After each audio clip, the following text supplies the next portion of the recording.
कृष्ण और उनका मक्खन प्रेम। जिस गांव में कृष्ण रहते थे, गोकुल वह गोपालों या पशुपालकों की भूमि थी। तो गांव में दूध, दही और मक्खन प्रचुर मात्रा में था। कृष्ण को मक्खन बहुत पसंद था और वह हर मौके का फायदा उठाकर अपनी माँ या गांव की किसी भी माँ से मक्खन का बर्तन चुरा लेते थे। सभी माताओं या गोपियों, जैसा कि उन्हें बुलाया जाता था, छत पर मक्खन के बर्तन बांधना शुरू कर दिया ताकि कृष्ण या उनके दोस्त उन तक न पहुंच सकें। कृष्ण अपने दोस्तों के साथ मिलकर छत तक ऊंचे बंधे इन बर्तनों तक भी पहुंचते थे।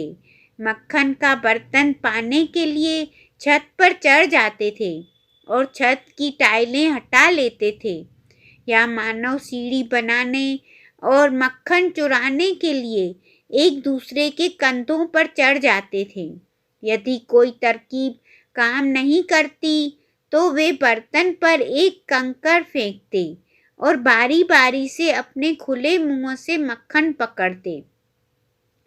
गोपियों को पता चला कि मक्खन चुराने के लिए कृष्ण मुख्य दोषी थे और इसलिए उन्होंने अपनी माँ यशोदा से शिकायत की।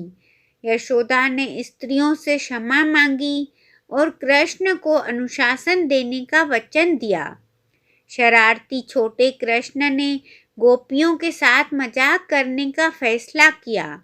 जब सभी महिलाएं स्नान करने के लिए नदी पर गई तो वह गया और नदी के किनारे से उनके सारे कपड़े चुरा लिया। उसने कहा कि वह उनके कपड़े तभी लौटाएगा जब वे वादा करेंगे कि वे उसकी माँ से शिकायत करना बंद कर देंगे।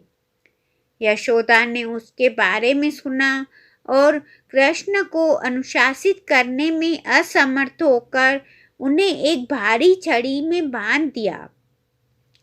कृष्ण खुद को मुक्त नहीं कर सकते थे, इसलिए उन्होंने नदी के किनारे जाने का फैसला किया जहां उनके दोस्त उनकी मदद करेंगे।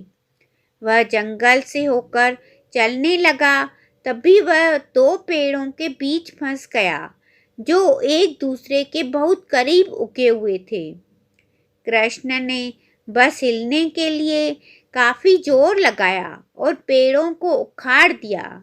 यशोदा यह देखने के लिए घटना स्थल पर भागी कि कहीं उसके छोटे लड़के को चोट तो नहीं लगी है, लेकिन उसने देखा कि कैसे उसने इतनी आसानी से दो पेड़ काट दिए। इस घटना ने उन्हें कृष्ण की असाधारण शक्तियों के बारे में और अधिक एहसास करवाया। आशा है कि आपकी नज़र मेरे मक्खन के बर्तन पर नहीं है।